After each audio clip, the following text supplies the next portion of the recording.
America, oh yeah!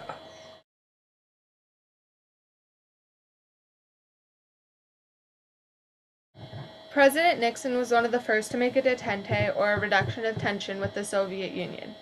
Part of this was the SALT talks, where the US and the USSR agreed to cut their nuclear weapon programs. In order to end the war in Vietnam, he issued Vietnamization and organized the Paris Peace Treaty. He was also the first president to visit Chairman Mao in Communist China. As an anti-communist part of his foreign policy, he supported an uprising against Salvador Allende, a Marxist leader in Chile.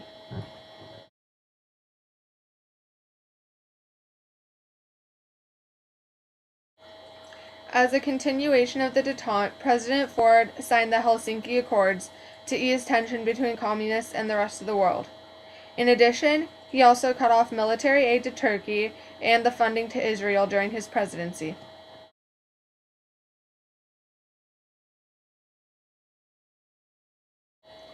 President Carter organized the Camp David Accords between Israel and its neighboring countries.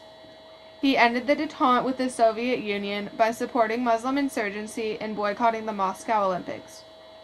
He also supported the Contras who were fighting the communist leaders in Nicaragua.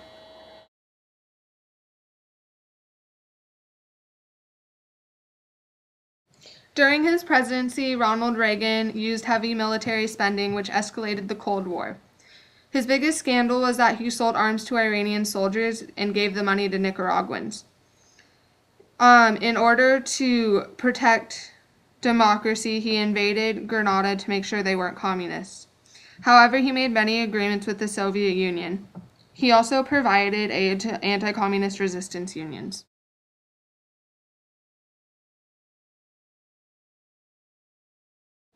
During George H.W. Bush's presidency, the United States invaded Panama to kick out Manuel Noriega, who was threatening Americans who were living in Panama.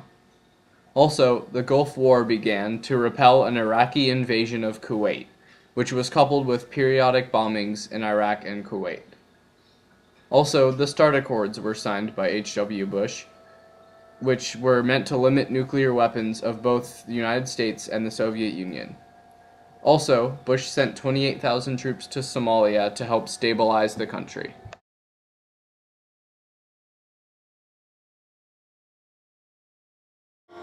A major event during the Clinton administration was the Kosovo War, in which the Kosovo Liberation Army fought the Serbian police and Yugoslav military for independence. NATO, including the US, sided with the Kosovo Liberation Army, and they sent bomb strikes against the Serbian police and Yugoslav military.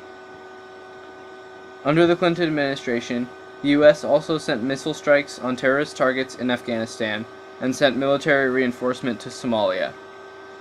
Clinton organized a second Camp David with Israeli and Palestinian leaders.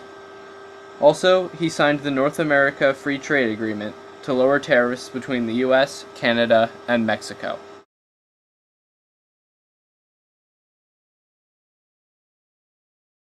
During George W. Bush's time as president, the U.S. strengthened their economic and political relationship with Latin America.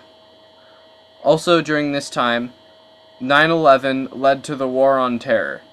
This included the beginning of the war in Afghanistan and the war in Iraq.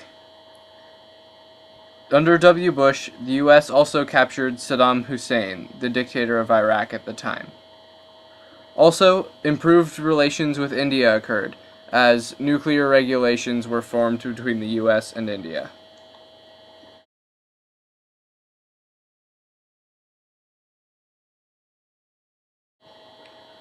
The Obama administration is working on renewing relations between the U.S. and the Islamic world. Also, Obama renewed the START Treaty between the U.S. and Russia, reducing the long-range nuclear weapons of both countries. Also, the war in Iraq ended under the Obama administration. In the beginning of the administration, military cooperation with Israel was increased. But, more recently, Obama has voiced his want for a separate Israeli and Palestinian state.